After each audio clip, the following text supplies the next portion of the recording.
거룩한 시간 예배 자리에 나오신 우리 성도님들을 사랑하고 환영하고 축복합니다.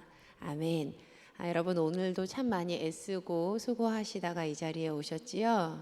네, 그러셨지요? 우리가 사는 이 세상이요, 아무리 험하고 우리가 사는 이 세상이 아무리 험하고 어렵다 하더라도 바로 그 땅, 이곳이 하나님께서 허락하신 천국이 될 수 있습니다. 우리 함께 평안함으로 그렇게 주님께서 우리의 삶 가운데 역사하실 것임을 믿음으로 고백하며 찬양하시겠습니다.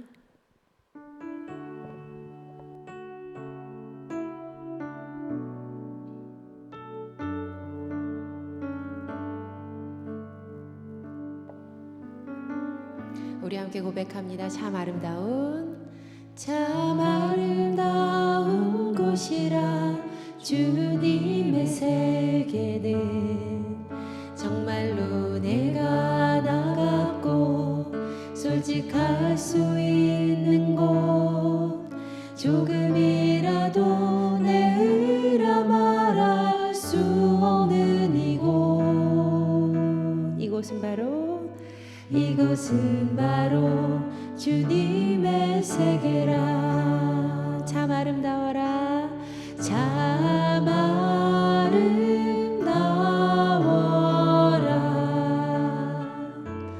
주님의 세계는 저 솔로몬의 옷보다 더 고운 백합화. 주 찬송하는 듯, 주 찬송하는 듯, 저 맑은 새소리 내 아버지의 지으신 그 소식이로다.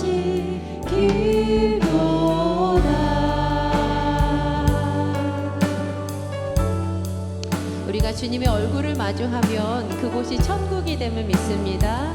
우리 다시 한번 처음부터 찬양합니다. 참 아름다운 곳이라, 참 아름다운 곳이라. 주님의 세계는 정말로 내가 나갔고 솔직할 수 있는 곳, 조금이라도 내 의라 말할 수 없는 이곳은 바로 주님의 세계라. 세상은 항상 말하네 그 길이 아니라고. 곱디고 온 길이 있는데 왜 힘들게 사냐고. 단순한 선택조차 내게 버겁기만 한 곳,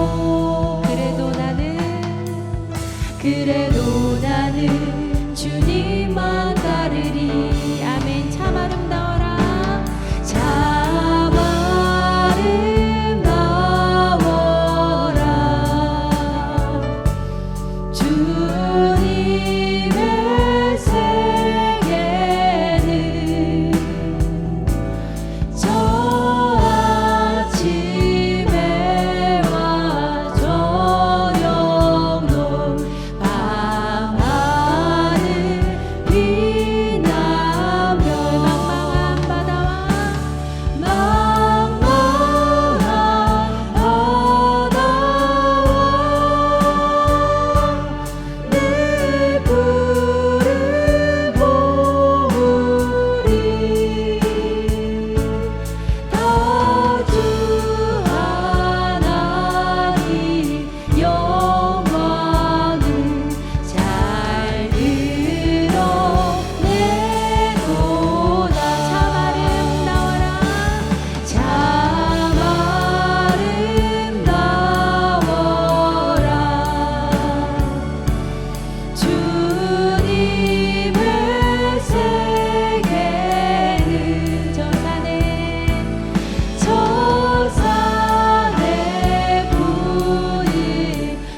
세상은 항상 말하네 그 길이 아니라고. 곱디고 온 길이 있는데 왜 힘들게 사냐고. 단순한 선택조차 내게 버겁기만 한 곳. 그래도 나는 그래도 나는 그래도 나는 그래도 나는 그래도 나는 그래도 나는 주님만 따르리. 아멘. 그럼에도 불구하고 주님 따르시기를 부탁드립니다. 아멘.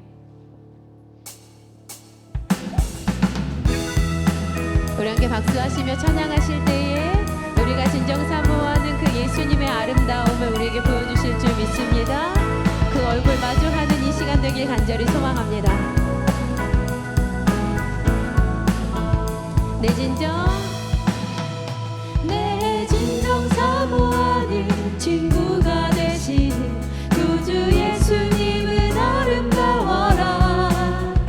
삶 밑에 백합하여 빛나는 새벽별 주님 영원할게. 우리 다시 처음으로 고백할까요? 내 진정 사모하는 친구가 되시는 구주 예수님은 아름다워라. 삶 밑에 백합하여 빛나는 새벽별 이때 영원하기 아주 없도다. 내 맘이 아플 적에 그리로 내시며 나 외로울 때 좋은 친구라. 주는 저 산 밑에 백합 빛나는 새벽별 이 땅 위에 비길 것이 없도다.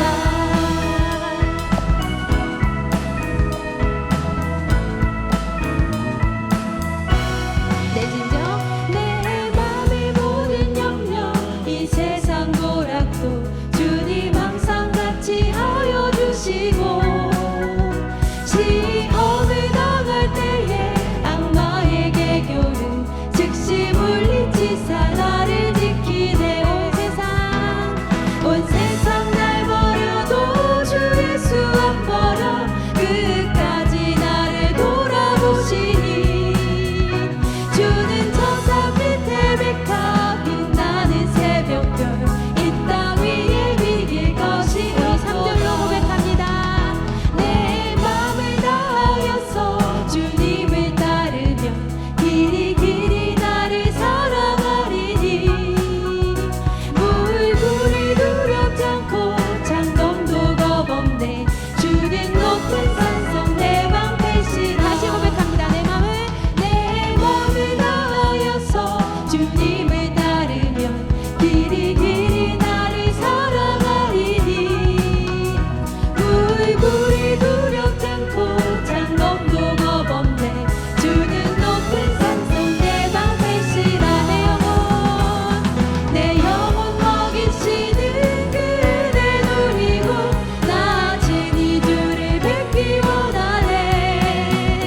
주는 저 산 밑에 백합 빛나는 새벽별 이 땅 위에 비길 것이 없도다. 내 영혼 먹이시는 그대 누리고 나 친히 주를 뵙기 원하네. 주는 저 산 밑에 백합 빛나는 새벽별 이 땅 위에 비길 것이 없도다. 내 맘이 아플 적에 그대로 내시며 나 외로울 때 좋은 친구라. 주는 저 산 밑에 백합 빛나는 새벽별 이 땅 위에 비길 것이 없도다. 주는 저 산 밑에 백합 빛나는 새벽별 이 땅 위에 비길 것이 없도다.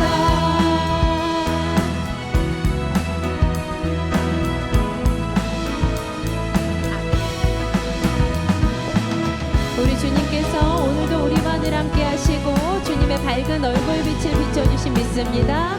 우리의 친구 되시고 우리를 사랑하시는 주님께 영광의 박수 올려드립니다. 아멘.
가운데 거하시기를 간절히 소망합니다.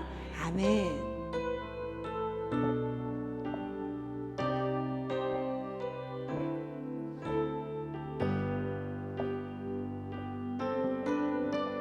예수 우리들의 밝은 빛, 예수 우리들의 밝은 빛, 은혜와 긍휼을 베푸시는 주,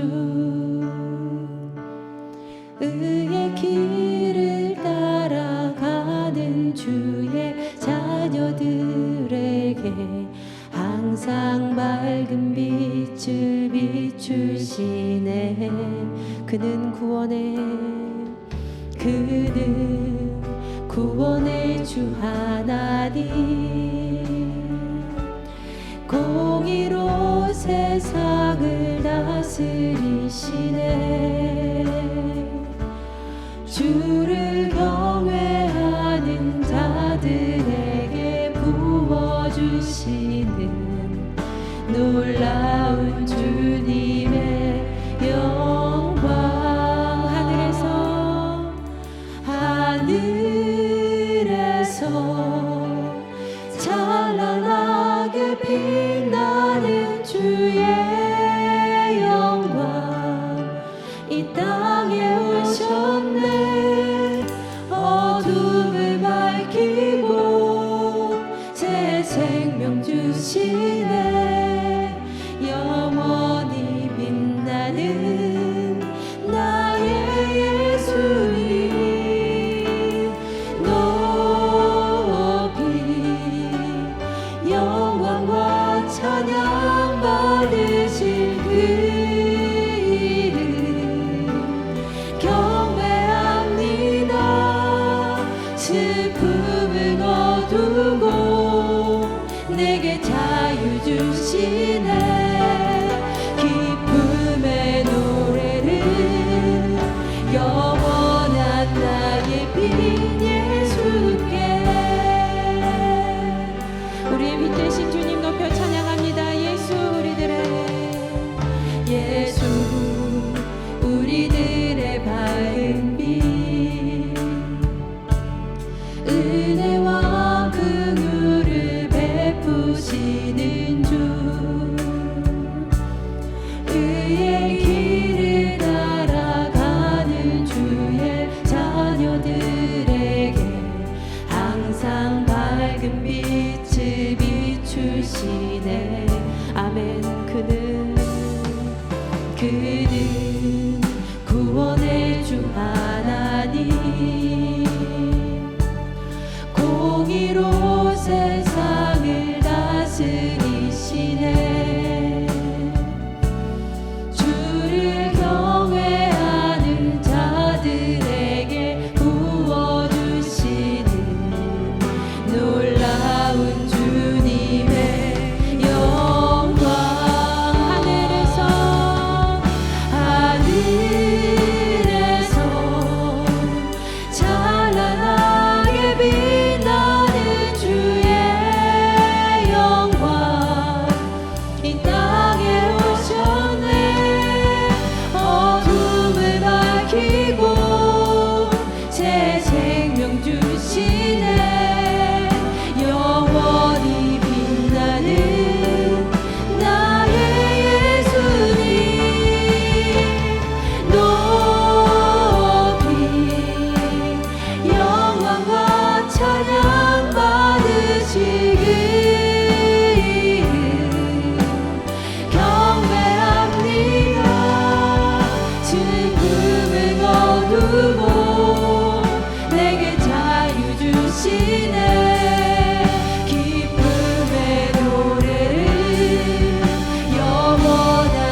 함께 기도하길 원합니다. 이 시간 기도하실 때에 오늘도 밝은 빛으로 우리를 비추시는 그 주님의 얼굴을 마주하는 은혜를 누리기를 소망합니다. 주님, 그 은혜를 누릴 때에, 주의 얼굴을 마주 볼 때에 구원의 기쁨을 맛보아 누릴 줄 믿사오니 주여, 오늘도 우리에게 주님의 밝은 얼굴빛을 보여 주시옵소서. 이 시간 함께 말씀을 기대하는 마음으로 기도하시겠습니다.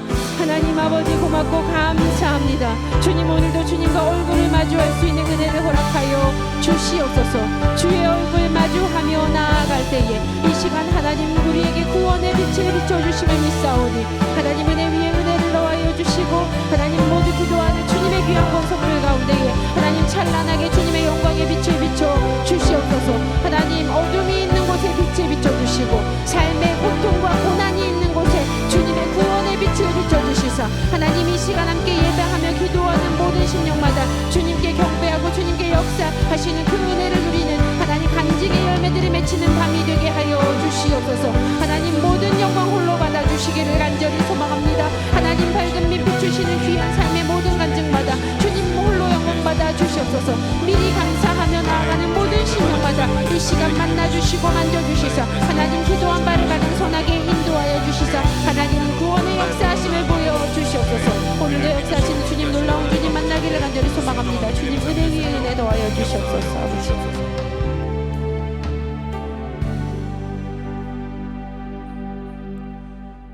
이 저녁에도 우리를 불러주시고 초청하여 주시사 주님의 임재가 있는 자리, 주님을 만나는 자리, 주님을 찬송하며 예배하는 자리로 불러주신 하나님 감사합니다. 이 시간 주님의 그 부르심 앞에 반응하며 주님의 얼굴을 사모하는 마음으로 나온 우리 정무제일교회 모든 성도들 머리 위에 임재하여 주시사 만나주시고 깨닫게 하시고 또 변화시키시는 하나님의 크신 능력을 경험하게 하여 주시옵소서. 그리하여서 우리 삶을 통해서 영광 받으실 주님, 주님의 이름만 높아지게 하여 주시옵소서. 거룩하신 예수님의 이름으로 기도합니다. 아멘. 오늘 우리에게 주시는 하나님의 말씀은 출애굽기 25장 23절에서 40절까지의 말씀입니다. 출애굽기 25장 23절에서 40절까지의 말씀입니다. 출애굽기 25장 23절에서 40절까지의 말씀 함께 교독하시고 마지막 절은 함께 봉독하겠습니다. 너는 조각목으로 상을 만들되 길이는 2규빗, 너비는 1규빗, 높이는 1규빗 반이 되게 하고 그 주위에 손바닥 넓이만한 턱을 만들고 그 턱 주위에 금으로 태를 만들고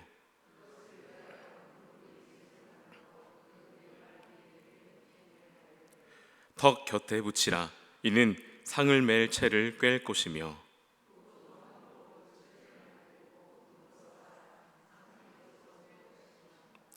너는 대접과 숟가락과 병과 붓는 잔을 만들되 순금으로 만들며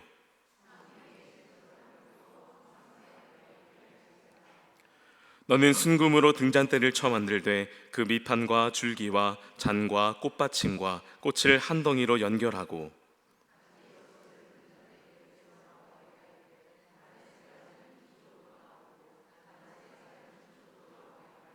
이쪽 가지에 살구꽃 형상의 잔셋과 꽃받침과 꽃이 있게 하고 저쪽 가지에도 살구꽃 형상의 잔셋과 꽃받침과 꽃이 있게 하여 등잔대에서 나온 가지 6을 갖게 할지며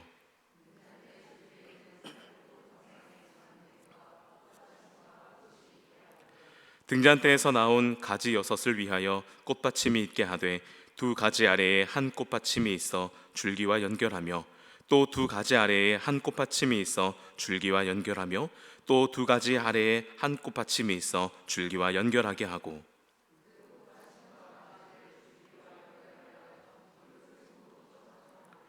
등잔 7을 만들어 그 위에 두어 앞을 비추게 하며 등잔대와 이 모든 기구를 순금 1달란트로 만들되 너는 삼가 이 산에서 내게 보인 양식대로 할지니라.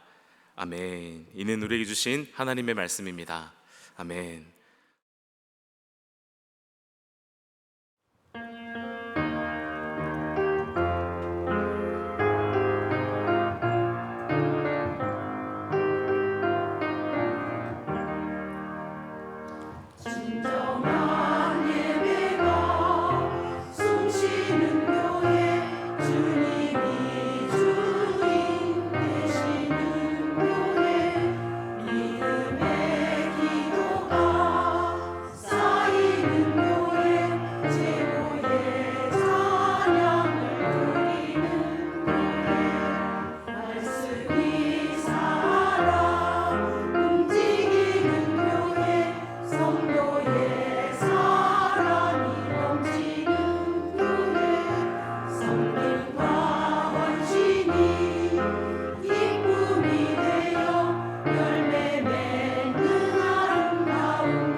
아멘.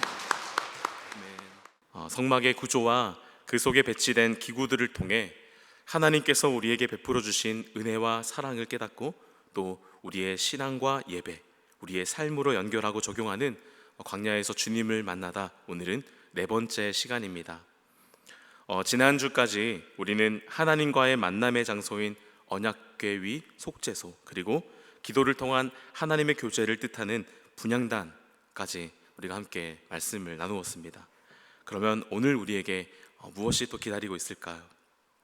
오늘은 성막의 성소 안에 있는 진설병상과 또 등잔대를 통해 우리에게 주시는 하나님의 귀한 은혜와 마음을 깨닫는 시간이 되기를 원합니다.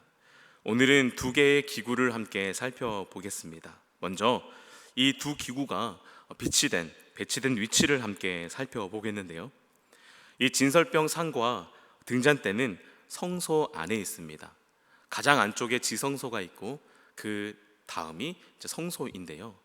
지금 사진의 그림으로 보실 때에 보여주며 빵을 두는 상이라고 적혀 있는 것이 바로 진설병 상입니다. 그리고 그 아래에 등잔대가 있죠. 특이한 것은 이 진설병 상과 등잔대가 언약궤, 향제단, 분향단 그리고 그 다음에 위치하면서 순서대로 배치한 것이 아니라 이 두 가지를 서로 마주보게 수평으로 배치하고 있다라고 하는 것입니다. 방향으로 보면 진설병 상이 북쪽에 그리고 등잔대가 남쪽에 위치하고 있습니다. 이 두 기구가 서로 마주보도록 배치해 있는데요. 이것 또한 그 안에 담겨진 의미가 있습니다. 그것은 잠시 후에 다루기로 하고 먼저 진설병상의 형태와 의미를 함께 살펴보겠습니다. 이 진설병은 조각목으로 만들어졌습니다. 언약궤와 또 분향단과 마찬가지로 조각목으로 만들어서 금으로 쌌습니다. 가로 길이는 2규빗, 그러니까 1m 정도 되고요. 너비는 1규빗, 50cm 되겠습니다. 그리고 높이는 1규빗 반, 즉 75cm로 이제 구성이 되어 있는데 이 상이 우리가 생각했던 것보다는 그렇게 높지 않은 상입니다. 75cm니까 말이죠. 그래서 이 제사장이 직무를 볼 때에 성소 안에는 의자가 없었습니다. 그래서 서서 직무를 본다고 가정할 때 우리 생각에는 적어도 이 정도 허리춤까지는 오지 않을까라는 생각이 들겠지만 실제로는 그렇지 않아서 제사장이 이렇게 허리를 굽혀서 진설병을 놓고 옮길 수 있는 그런 형태가 되겠습니다. 오늘 본문의 25절에 보니까 이 진설병 상 테두리에 손바닥 넓이만한 턱을 가장자리에 둘러서 만들라고 기록합니다. 아마 제사장이 직무를 수행할 때 진설병과 또 여러 가지 기구들이 상 위에 있는데 이것들이 밖으로 밀려 떨어지거나 하는 것을 방지하기 위해서 테두리에 턱을 만들었던 것 같습니다. 그리고 다음으로 26절에 보면은 금고리 넷을 만들어 상의 다리 위 모퉁이에 달으라고 이제 기록하는데 이 고리를 상틀의 양쪽에 2개씩 붙여서 이 상을 운반할 채를 그 고리 안에 끼워두는 것으로 이제 만들었습니다. 이 진설병 상도 언약궤와 또 분향단과 마찬가지로 긴 막대기를 고리에 끼워서 어깨에 메고 운반했다는 것을 우리가 알 수 있겠지요. 그리고 이 상 위에는 두 접시에 6개씩 모두 12개의 진설병이 올라가고 그 외에 다른 것들도 이제 올라갑니다. 29절 말씀에 너는 대접과 숟가락과 병과 붓는 잔을 만들 때 순금으로 만들지며 라고 이제 기록하는데요. 이 위에 많은 기구들이 올라갑니다. 진설병 상 위에 접시가 올라가고 또 숟가락과 덮개도 있습니다. 그리고 붓는 잔이 올라가는데요. 여기에는 정결한 유향을 부어서 여호와께 올려드리는 아름다운 향기를 올려드리는 것이 된다고 합니다. 그리고 이제 가장 마지막으로 이제 진설병을 올려두는데요. 출애굽기 25장 30절 말씀입니다. 상 위에 진설병을 두어 항상 내 앞에 있게 할지니라. 방금 제가 읽어드린 이 말씀에서 상 위에 올라가는 이 빵을 진설병이라고 우리말로 이제 번역해 기록되어 있는데요. 이 단어는 히브리어로는 레헴파님이라는 단어입니다. 이 단어를 한자어로 차릴 진, 베풀 설, 떡병으로 이제 한자어로 옮겨 놓은 것인데요. 이 단어 레헴파님을 이제 우리가 직역하면은 항상 있는 떡이 되겠습니다. 그런데 이 원어인 히브리어 레헴파님에서 이 레헴은 이제 빵을 의미하는데요. 여러분 잘 알고 계시는 베들레헴 할 때 그 레헴이 빵이라는 뜻입니다. 그래서 베틀은 이제 집이라는 뜻이고 이제 베들레헴은 빵집이라는 뜻이 되는데요. 이 레헴은 빵이라는 뜻이 있습니다. 그리고 파님은 2가지 의미가 있는데 문자적으로는 얼굴이라는 뜻을 가지고 있습니다. 그래서 누구누구 앞에라는 의미가 있고요.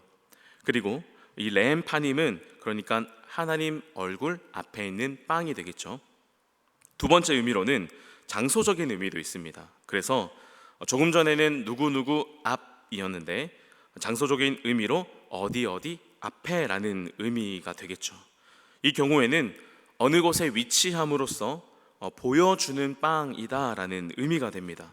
즉, 이 빵은 하나님 앞에 위치해서 하나님께 보여지도록 하기 위한 빵이다라는 것입니다. 이렇게 레헴파님이라는 그 원어적인 의미로 볼 때에 이 진설병은 하나님께 바치는, 하나님을 위한 빵으로 느껴집니다. 마치 우리 유교나 불교 문화에서 제사를 지낼 때 상 위에 조상들을 위해서 이렇게 음식을 놓는 것처럼 그렇게 느껴지기도 하는데요. 그런데 이 진설병 상에 대한 더 깊은 의미를 깨닫기 위해서 이 진설병 상을 어떻게 운영하는지의 말씀을 통해서 우리가 살펴보아야 합니다. 레위기 24장 5절에서 9절 말씀에는 제사장이 진설병 상에서 해야 하는 일들에 대해서 기록하고 있는데요. 레위기 24장 5절과 8절 말씀을 우리가 함께 읽어보도록 하겠습니다. 시작.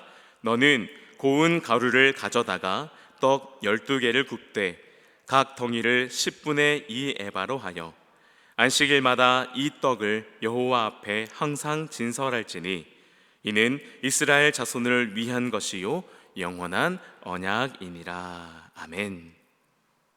먼저 제사장은 이 떡을 안식일마다 여호와 하나님 앞에 항상 진설하게 되어 있습니다. 여호와 앞에서 항상 진설하는데 중요한 것은 그 다음에 나오는 내용이에요. 바로 이는 이스라엘 자손을 위한 것이요 영원한 언약이니라. 아멘. 누구를 위한 것이라고요? 이스라엘 백성들을 위한 것, 바로 하나님 당신의 백성들을 위한 것이다 라는 말씀입니다. 그런데 이 진설병을 어떻게 만드냐 보니까 앞에 읽었던 5절 말씀에 고운 가루로 이 진설병을 만드는데요, 고운 가루를 가져다가 12개를 구워서 만듭니다. 그런데 이 가루는 어디서 났을까? 바로 하나님께서 하늘에서 양식을 비같이 내려주셨던 그 만나로 만듭니다.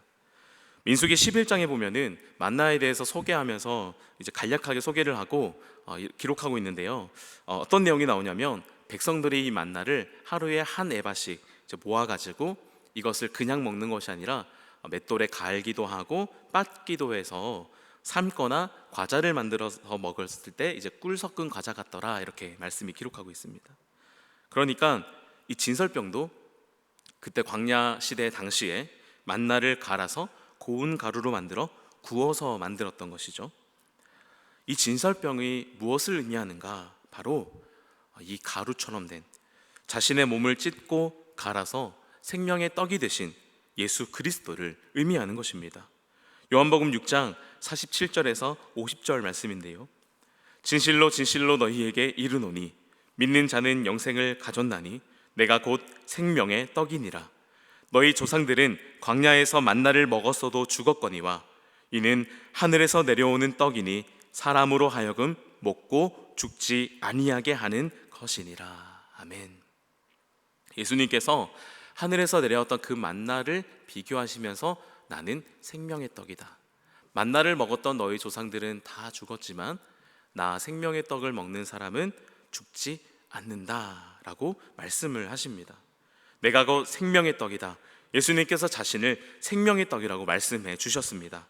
하늘에서 내려주신 만나로 가루를 만들어 진설병을 만든 것처럼 하늘에서 내려오신 예수 그리스도께서는 자기 자신을 십자가에 내어주며 갈리고 빻아져서 고운 가루가 되어 우리에게 생명을 주시는 생명의 떡이 되신 줄 믿습니다. 그러면 이 생명의 떡은 구체적으로 우리의 믿음의 삶에서 어떤 의미로 다가올까? 요한복음 1장으로 가보겠는데요. 요한복음 1장 14절 말씀입니다. 말씀이 육신이 되어 우리 가운데 거하심에 우리가 그의 영광을 보니 아버지의 독생자의 영광이요 은혜와 진리가 충만하더라. 아멘. 말씀이 육신이 되어 우리 가운데 거하셨습니다. 바로 이 말씀은 아버지의 독생자의 영광이라고 했는데요. 즉 이 말씀은 바로 예수 그리스도라는 것입니다. 예수 그리스도께서 말씀이시며 즉 생명의 떡이시며 바로 하나님의 말씀이 되신다는 것입니다. 예수 그리스도, 이 생명의 떡을 의미하는 이 진설병을 어떻게 하라고 하나님께서 명령하셨는가 보니 항상 내 앞에 여호와 앞에 둘지니라 라고 주님께서 하나님께서 명령하십니다. 항상 내 앞에 여호와 앞에 둘지니라, 이 명령은 출애굽기 말씀에도 기록이 되어 있고 또 레위기 말씀에도 반복해서 언급하고 있습니다. 하나님께서 반복해서 명령하셨다라고 하는 것은 꼭 기억해야 하고 반드시 지켜야 한다, 아주 중요한 내용이다라고 하는 것인데요, 하나님께서 우리에게 주신 이 명령, 바로 여호와 앞, 즉 하나님의 임재 앞에서 우리는 항상 날마다 끊임없이 하나님의 말씀을, 우리의 생명의 양식을 우리가 먹어야 한다는 그 의미인 줄 믿습니다. 이 생명의 떡을 의미하는 진설병 상을 항상 비추는 빛이 있었습니다.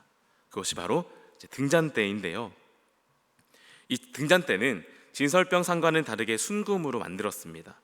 그리고 이 순금을 녹여서 틀에 부어서 만든 것이 아니라 순금을 쳐서 만들었다라고 이제 말씀 기록하고 있는데요, 특별한 점은 이 등잔대의 크기와 높이 또 가지들의 넓이 등은 언급이 없었다는 것입니다.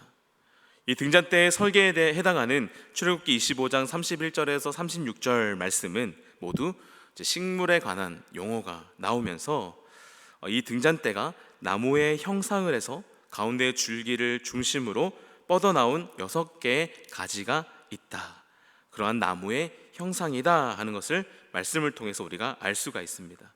또 이어서 꽃 형상의 잔, 꽃받침, 또 가지 위에 살구꽃의 형상을 금을 쳐서 만들라고 기록하는데, 우리가 여기서 기억해야 할 점은 이것을 각각 따로 만들어서 붙인 것이 아니라 금을 녹여서 틀에 부어서 만든 것도 아니라 바로 하나의 형태로 금을 쳐서 만들었다라는 것입니다. 그래서 우리가 흔히 알고 보았던 그 등잔대의 모습, 제가 첫 시간에 여러분들께 보여드렸던 그 등잔대의 모습은 사실 이 성막시대에 만들었던 등잔대와는 조금 다른 형태다라는 것을 우리가 알아야 합니다. 우리가 흔히 알고 있었던 이 등잔대 형태는 메노라라고 해서 이스라엘 국가의 상징인 그 금촛대 모양이고요, 실제로는 나무와 아주 비슷한 형태의 등잔대의 모습이다라는 것입니다. 제가 설교를 준비하면서 한 책에서 이 등잔대가 어떤 모습인지를 한 예술가가 그린 그림이 있어서 여러분들에게 보여드리려고 가져왔는데요, 이러한 모습입니다. 정말 나무 모양처럼 생겼죠. 제가 첫 시간에 소개해드렸던 이 등잔대, 그러니까 수직으로 된 가운데 줄기에서 양쪽에 동일한 모양으로 3개의 이 가지가 아주 정교하게 또 반듯하게 생겼던 그 등잔대와는 다른 모습입니다. 실제로 이 등잔대는 금을 쳐서 만들었기 때문에 어떤 정형화된 반듯한 형태가 나올 수 없었을 것입니다. 그리고 또 유념해 볼 것은 이 등잔대가 초를 올려놓는 촛대가 아니었다라는 것이에요. 이 등잔대에는 올리브 기름과 심지를 사용해서 불을 피우는 등잔대입니다. 하나님께서는 모세에게 등잔 7개를 만들어서 나무같이 생긴 등잔대 위에 그것을 갖다 놓으라고 이제 명령을 하십니다. 그러니까 금으로 만든 등잔대의 이 끝부분에 잔의 형태가 있어서 거기에 기름을 붓고 심지를 넣어 불을 켠 것이 아니라 제일 끝부분에 따로 만든 잔을 올려다가 기름과 심지를 넣어서 불을 피웠다라는 것이죠. 그래서 아마 등잔은 돌이나 진흙으로 만들어졌을 가능성이 많이 있습니다. 등잔을 이제 그림을 하나 가져왔는데요, 이렇게 생겼을 것이라고 예측을 합니다.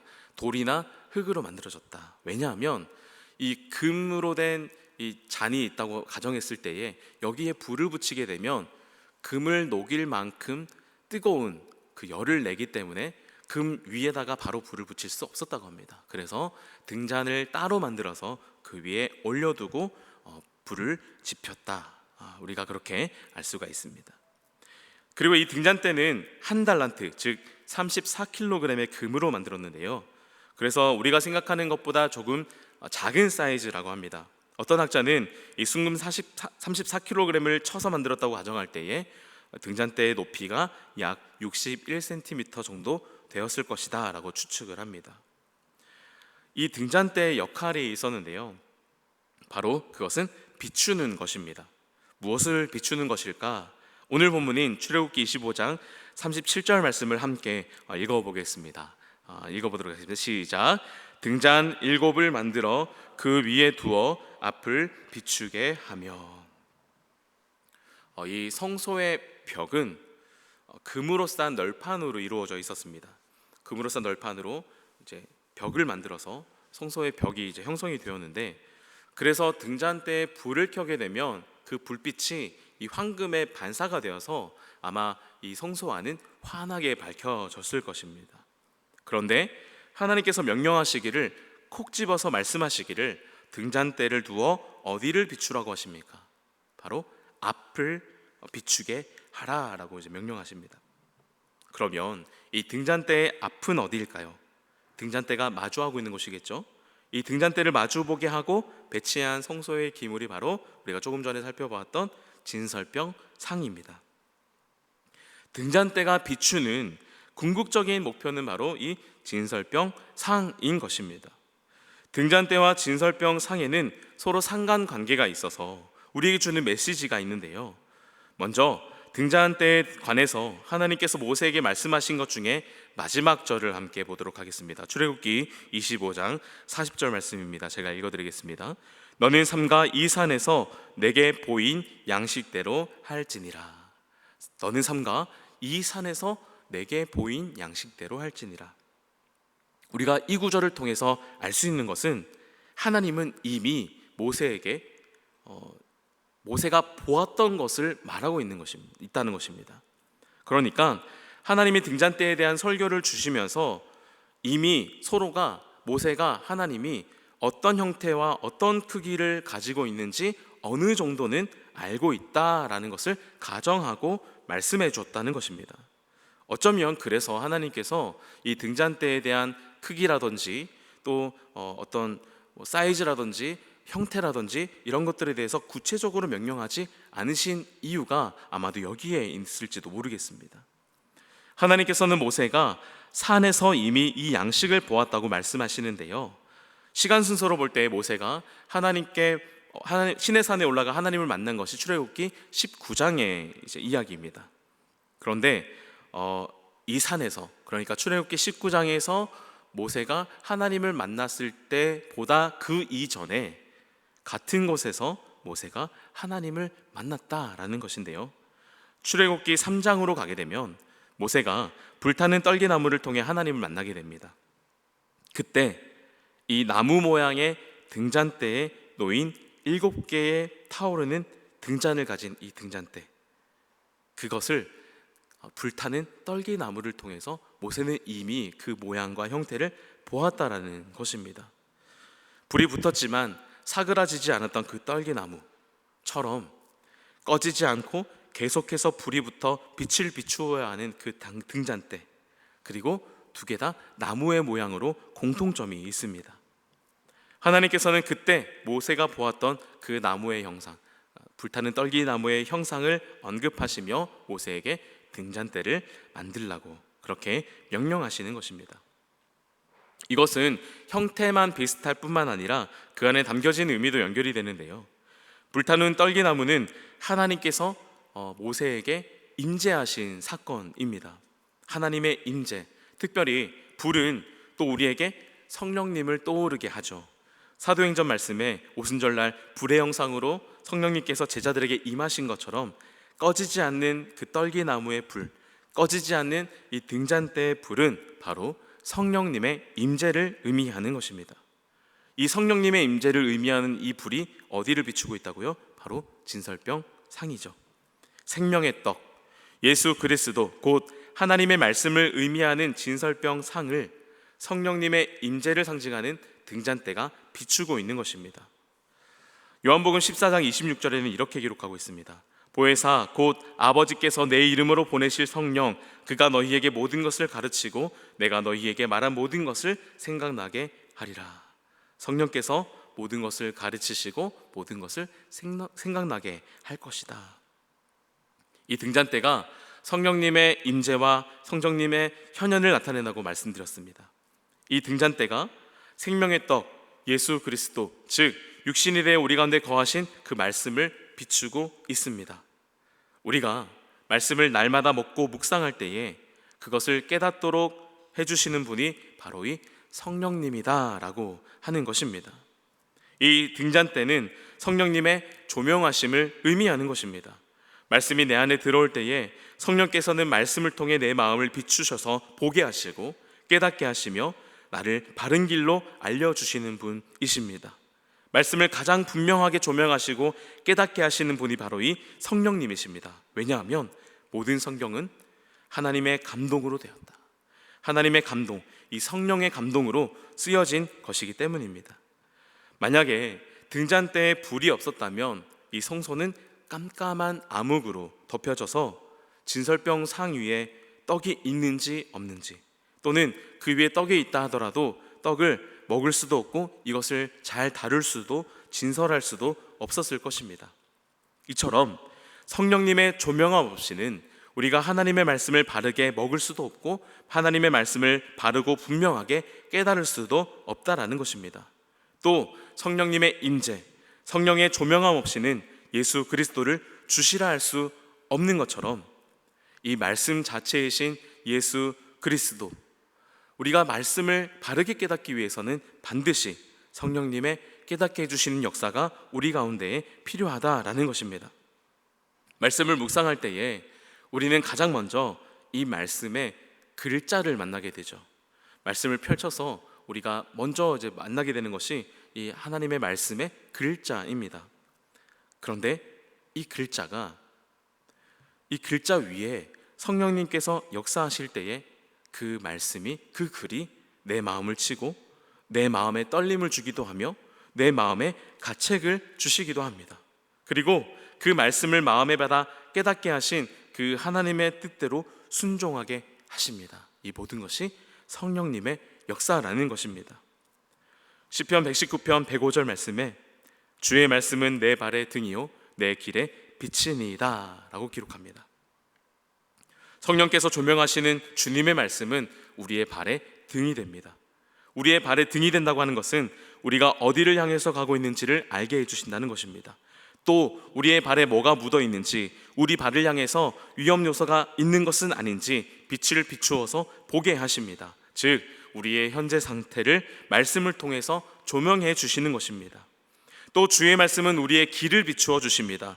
우리가 현재 걸어가고 있는 길이 어떠한 길인지를 보게 하셔서 만약에 잘못된 길을 걸어가고 있을 때에 그것을 깨닫게 하시고 바른 길을 알려주시는 것입니다.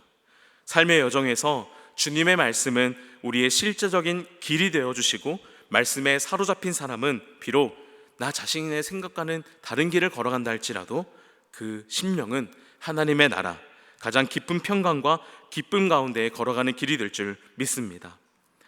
말씀을 정리하겠습니다. 보통 우리가 집안일을 할 때에 여러분 살림한다라는 말씀을 하시잖아요.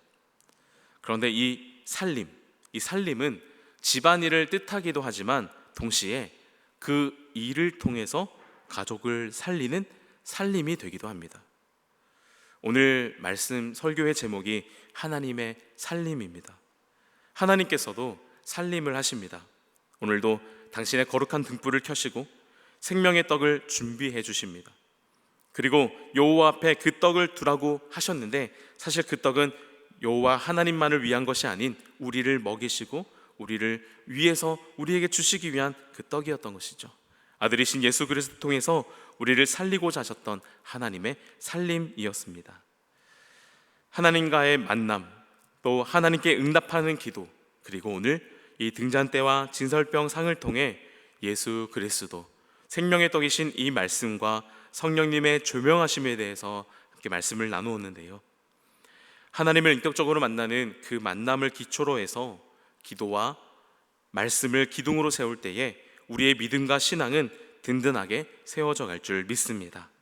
성령께서 조명하시는 그 말씀을 날마다 먹고 묵상하심으로 우리를 살리시는 그 하나님의 살림 안으로 들어가시는 모든 성도님들이 되시기를 예수님의 이름으로 축원합니다. 함께 임재 찬양하시면서 결단하고 기도하겠습니다.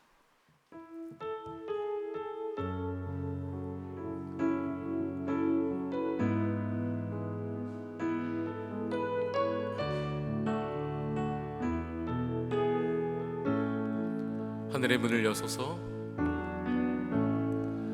하늘의 문을 여소서. 이곳을 주목하소서. 주를 향한 노래가 꺼지지 않으니 하늘을 열고 보소서.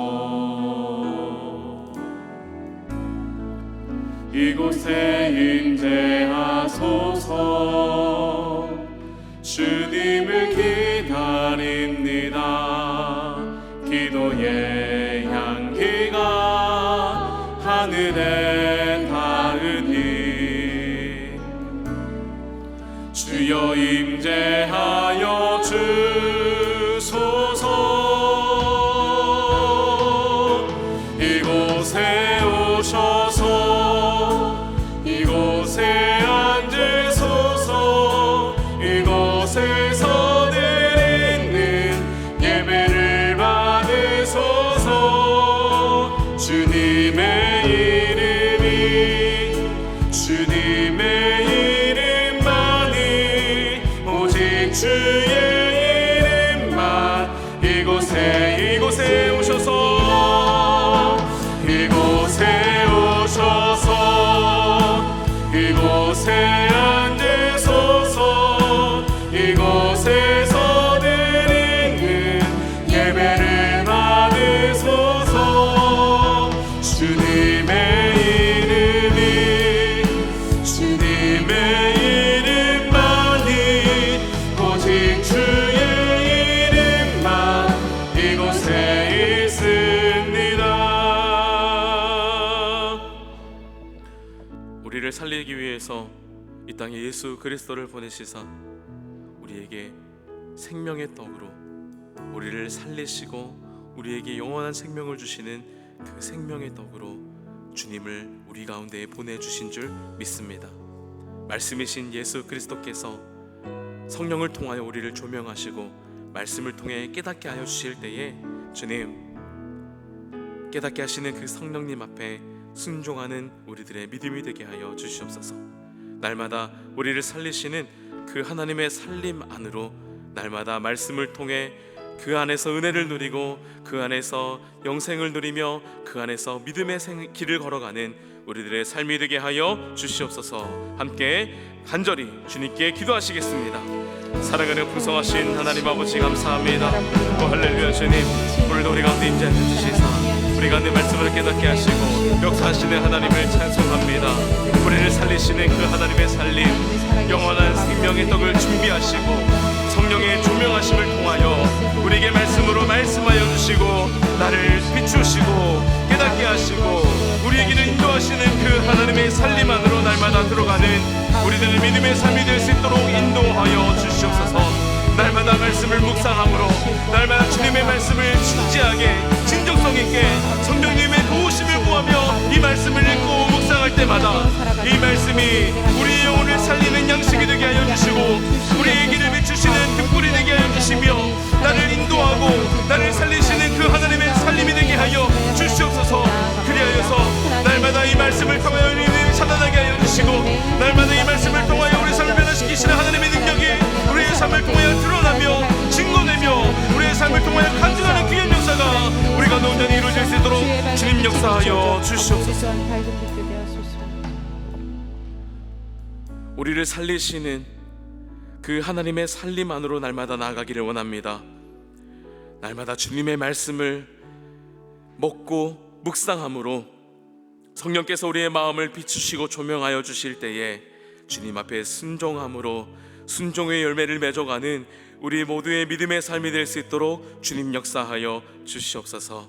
그리하여서 우리의 삶을 통하여 하나님의 말씀과 성령의 역사와 권능이 드러나게 하시고 주님의 이름이 우리의 삶을 통하여 드러날 수 있도록 인도하여 주시옵소서. 이 시간 주님 앞에 귀한 예물 드린 손길이 있습니다. 이 예물 가운데 담겨진 마음의 소원과 기도의 제목을 주님 다 아시오니 주님 응답하여 주실 때에 모든 것이 하나님의 은혜임을 고백하고 찬송하는 간증거리들이 우리 교회 공동체 가운데에 흘러넘치게 하여 주시옵소서.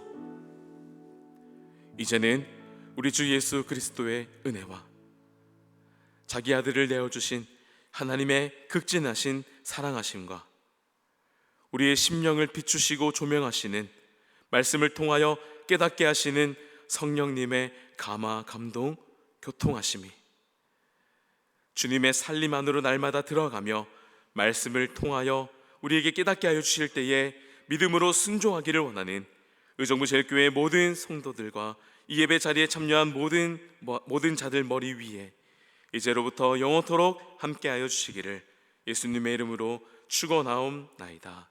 아멘.